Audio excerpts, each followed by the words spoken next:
que vão fazer com que você desenvolva ou viva esses valores na sociedade onde você é chamado, na família.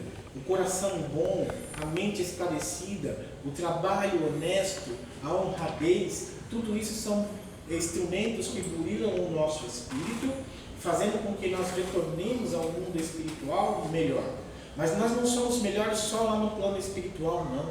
Aqui mesmo nós já começamos a a absorver um pouco desse esforço, desse trabalho. Quantas pessoas não gostam de chegar, eu não sei se vocês já tiveram essa experiência, de conversar com uma pessoa mais idosa, mais velha, sábia, não é?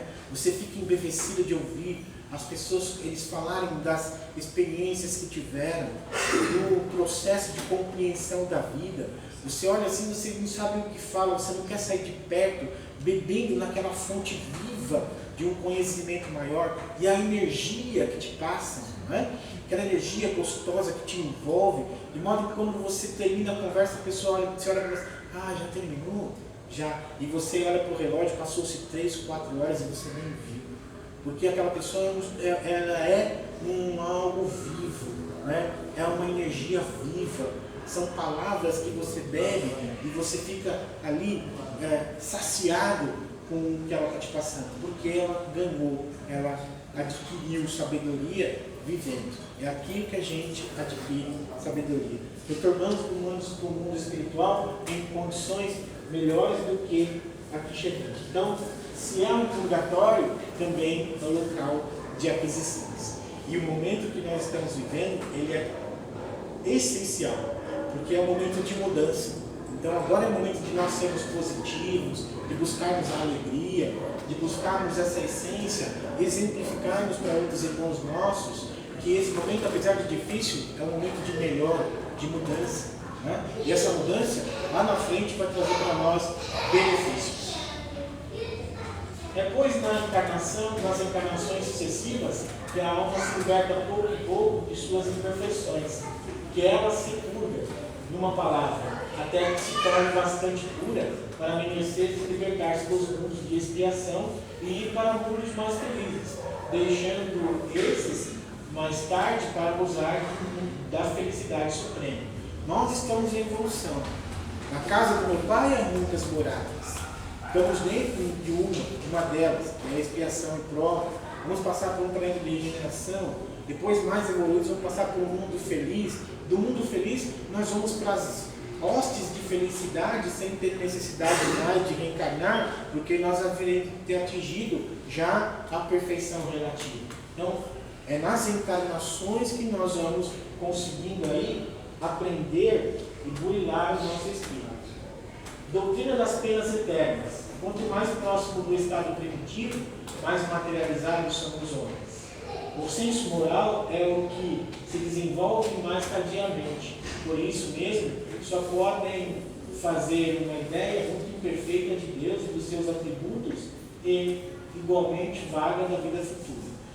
Nós ainda estamos muito perto da matéria. Quanto mais nós nos apegamos à matéria, menos nós conseguimos entender as coisas da essência, as coisas verdadeiras. Por exemplo, nós olhamos e nós nos atraímos uns pelos outros pela aparência, né?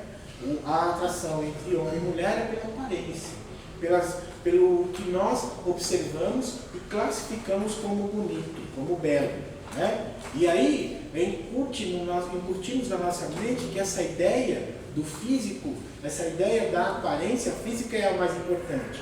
E não percebemos a importância maior que é a da alma, que é a do espírito, né? Um corpo bonito não quer dizer que habite um espírito bonito. Um corpo feio não quer dizer que habite um espírito feio. Às vezes um corpo que parece feio habita um espírito de escola, de grande envergadura moral, de conhecimentos, de possibilidades. Às vezes um corpo bonito, como nos diz André Luiz, pode habitar uma bruxa, né? André Luiz faz uma visita a uma casa, tem uma mulher muito bonita deitada, ele olha para ela, vê que ela era muito bonita, mas quando ela sai do corpo, ela tinha até uma verruga no nariz, de tão feia que ela era. Então ele se assusta e diz para o benfeitor que o acompanha: nossa, ela é linda no corpo. O corpo é uma coisa, o corpo é uma veste. o ser verdadeiro é o que você está vendo. Ela é uma bruxa verdadeiramente. Ela tem as deformidades. Então, quando nós aprendermos a entender melhor a questão espiritual, a nossa forma de enxergar a vida e de ver os seres humanos vai ser diferente. E de entender Deus também. Porque nós ainda não estamos completos. Questão 4 ou 5 do Livro dos Espíritos vai dizer, se não me engano, ou até a questão 10, para não ter erro, vai dizer que nós somos seres incompletos, ainda falta-nos faculdade para compreendermos Deus. Então, nós ainda estamos em fase de nos tornar seres mais completos, falta-nos faculdade. Se Jesus ameaçou os culpados com o fogo eterno, também os ameaçou os serem lançados na geena. Mas o que era a geena? Um lugar nas cercanias de Jerusalém, o depósito de lixo da cidade. Geena era um local onde se acumulava o lixo, e esse local vivia sempre com fogo. Né?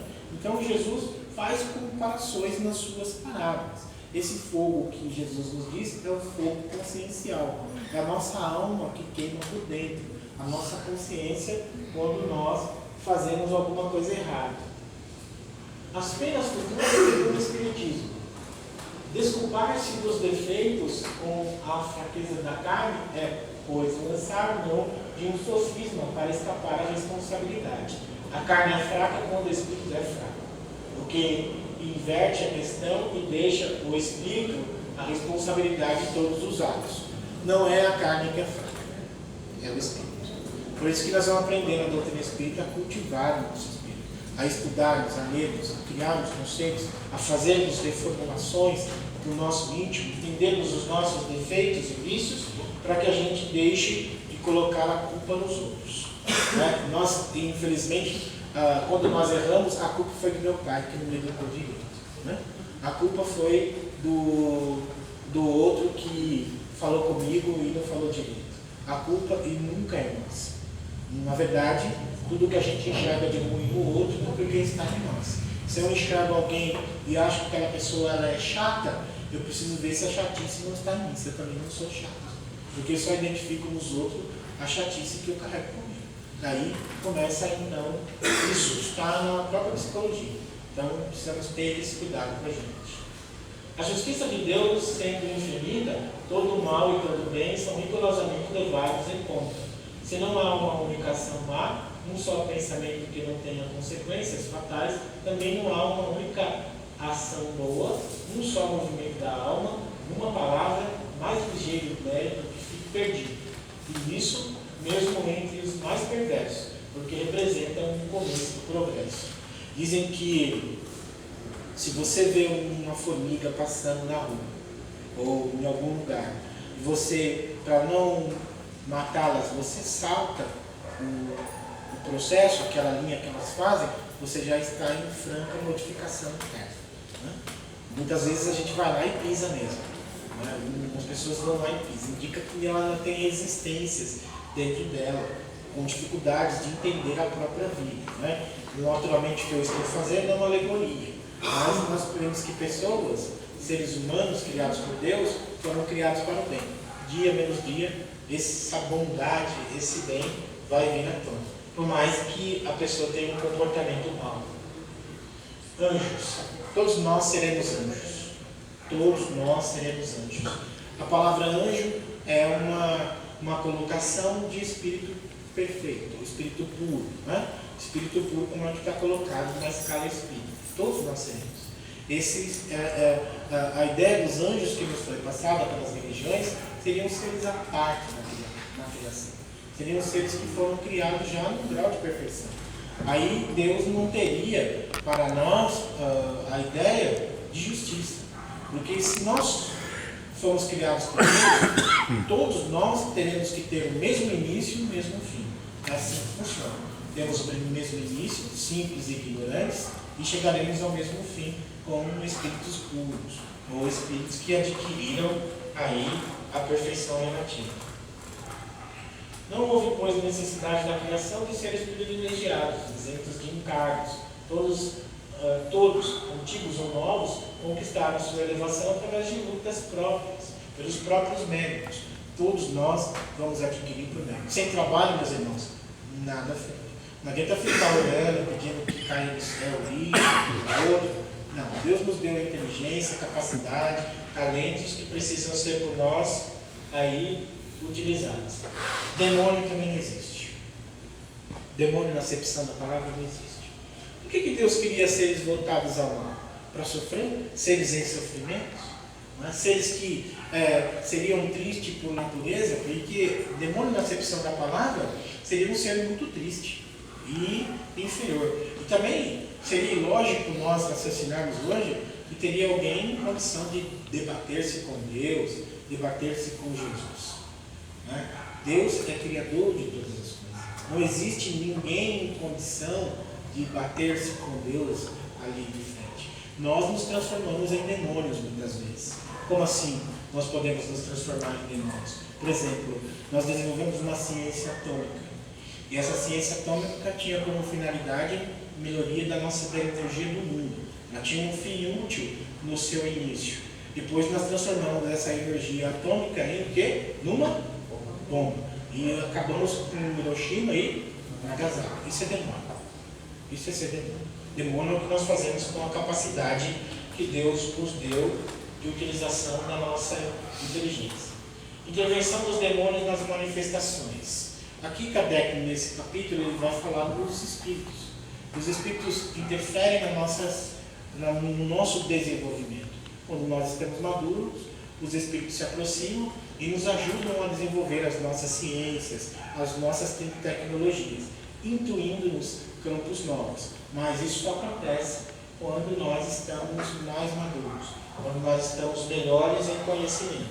Como disse, nada acontece sem trabalho.